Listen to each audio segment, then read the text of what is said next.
What's up YouTube? Bayview Bud back with another video. It's another Honda Shadow bobber video. Got the bike all done finally. It took me like 2 fucking years, but she's all done. So I'll show you the final product fired up, and if anybody has any questions or comments, you can leave them in the box below. But yeah, let's get started. All right, so here's my 1995 Honda Shadow VLX 600 bobber.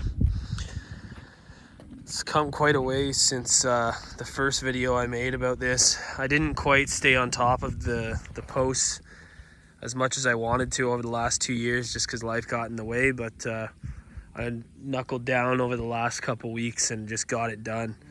I'm really proud of this bike. It's my first build, and I did pretty much everything myself. The only thing I didn't do was I did get a buddy who is a welder to weld in the hardtail, just because I didn't want to take any chances with that. But I'll go through the bike front to back, show you what I did, and go over the details on the parts I used and the paint and everything else. And yeah, I just picked up the Gringo S from Biltwell. It's the helmet there. Pretty sweet little retro. All right, so to start, the first thing I did, the first real project I took on with this bike was the quintessential liquor bottle coolant reservoir. I chose to go with a Woodford bottle. It's one of my favorite bourbons. This is kind of where I cut my teeth on learning how to weld. So the box, even though it's not perfect, I did fabricate the box and the mount for that out of some steel I picked up at Canadian Tire here. And then I simply just went and got an old leather belt. I actually went with a ladies belt just because it was a little thinner, and just notched the sides out to fasten it in there. So I took the original coolant reservoir out of the bottom.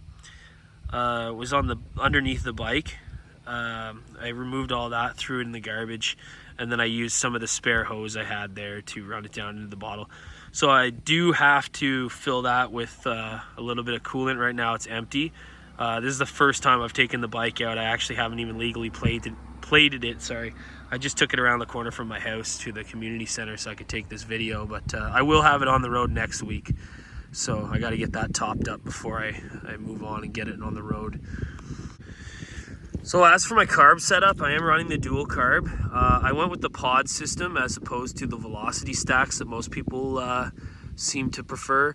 I've heard there's quite a bit of issues with the velocity stacks in terms of airflow, and depending on your altitude and stuff like that. So I went with the pod system. I had to rejet the carbs because I did do a custom exhaust. Now I ordered this from Justin Alexander. He runs motorcycles, spelled PSYCHOLS. I found him through a Honda Bobbers Facebook group. He's down, I believe, in Texas.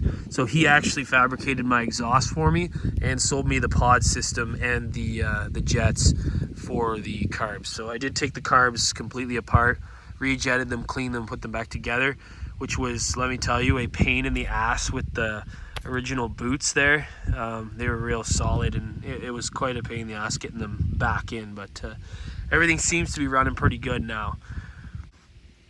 So I did decide in the end to go with the full hardtail route. We'll see if my spine appreciates that in the next coming months, but from a sheer visual perspective, I'm really happy I went that route because it looks sweet, and it just really cleans up the whole back of the bike. You empty out all the extra bullshit in the rear end, and it just looks a lot cleaner in my personal opinion. So I did go with the TJ Brutal hardtail kit, which included the rear bars that I welded in. It included the cross member for the seat. Didn't come with the solo seat, the posts. I had to get those separately. But it came with the frame bars. It came with the cross member for the seat. And then it also included the electronics tank, which is really handy because, you know, I've got pretty much all my wiring tucked away in there. If you're familiar with these bikes, if you have one, you'll know that once you start removing all the plastic covers, that's usually where all the wiring is found. So I pulled all mine off, and I relocated most of the front wiring underneath the gas tank. And then all the remaining stuff from the rear half of the bike is tucked into the electronics tank, which also, if I come over to this side, I did reroute my starter. I got the inspiration from Lane Split Boulevard. If you're not familiar with their channel, check them out.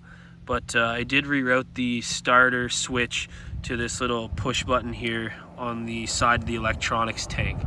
So my kill switch has been deleted. Just freed up a little space on the bars. So now my kill switch is actually my key. So you turn the key on, you got your electronics, and then you push the button to start, which I will do at the end of this video. So for my rear brake setup, as you can see, my rear brake light setup, as you can see, I don't have a plate yet because I haven't plated the bike, which I will be doing tomorrow.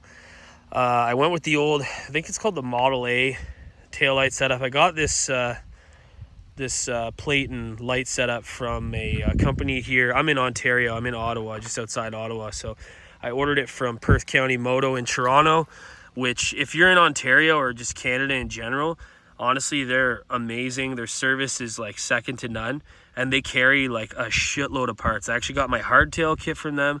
I got my rear light and plate setup from them. I got my helmet from them.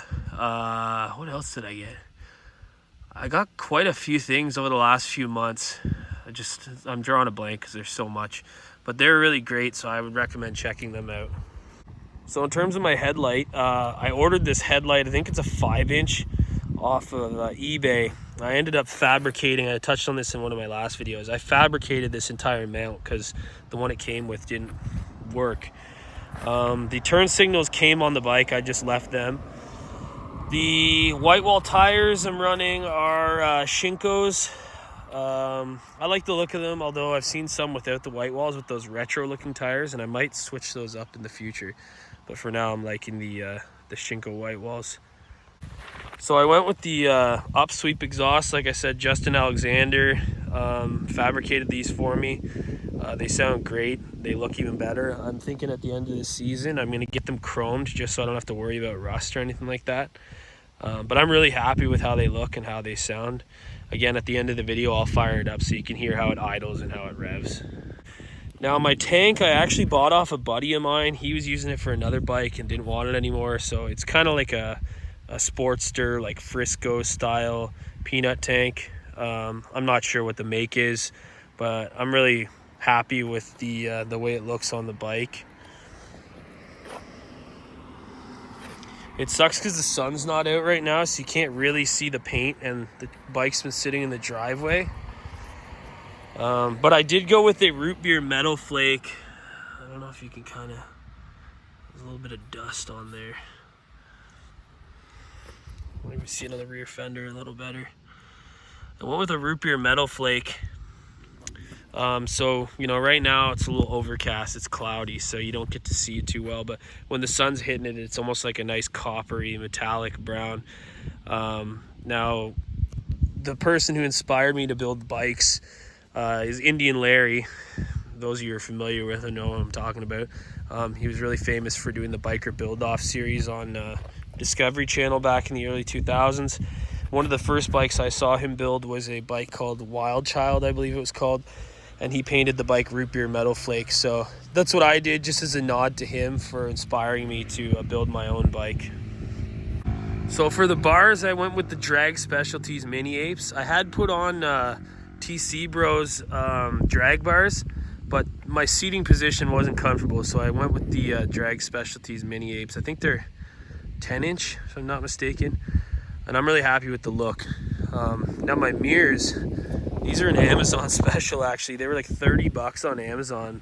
I just put in chopper mirrors, but to be honest with you, I really like the look of them. They're like simple, small, convex, and they're classy. I think they suit the bike nicely. Up here in Ontario, we got to have the mirrors, so there's no getting around it. So I think they look okay overall. And same with my seat. My seat's an Amazon special, so it's like a faux gator. It's kind of cheap. It's not the most comfortable. Looks kind of cool, but I might switch it out in the long term for something more comfortable. but we'll see. For my battery setup, I am running a anti-gravity 8-cell battery. You can kind of see it in there. It's really tiny. Again, the hardtail kit actually included the battery box from TJ Bruto, so that was a nice touch. I have no plans of running a front fender, so I did the old bandana on the front to catch water if I hit a puddle or something like that, but I don't intend to be riding on days where there's too much water on the road. So I'll go ahead and fire the bike up now so you can hear what it sounds like with the pipes and the rejetting of the carbs there. I think it sounds pretty nice, so you guys can let me know what you think.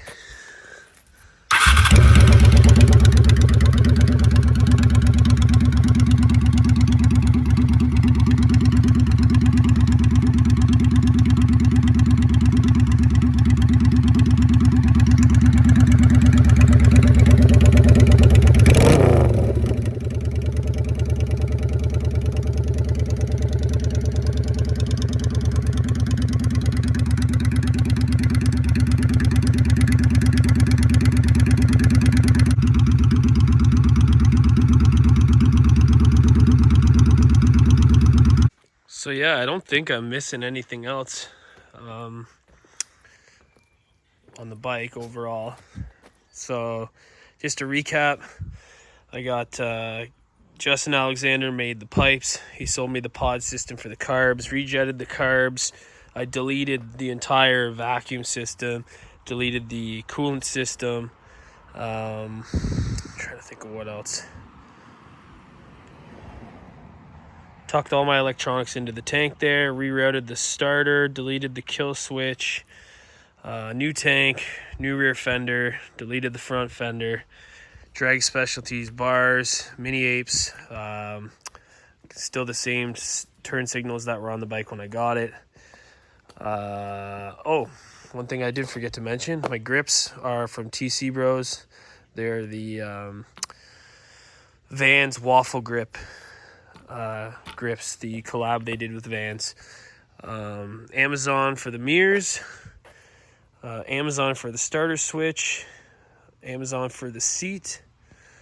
The tank I got in a parts swap situation. TC Bros, TJ Brutal, and Perth County Moto in Toronto pretty much supply me with all the parts. In terms of what I've got planned next, I do have the sissy bar that I do need to paint and mount, and then I'll add 2 little bungs for the fender to bolt on to the sissy bar, as well as the foot pegs. I'm going to probably swap out something a little nicer, maybe the brass one that TJ Bruto sells. I think would look nice.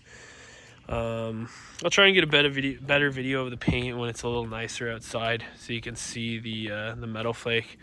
Like I said, she's a bit dirty at the moment. I got to give her a bath. She's been sitting out under these trees for the last few days. So yeah, any questions or comments, feel free to drop them in the section below, and I'll do my best to answer. And if you think I missed anything or you're curious about something, feel free to ask and I will fill you in.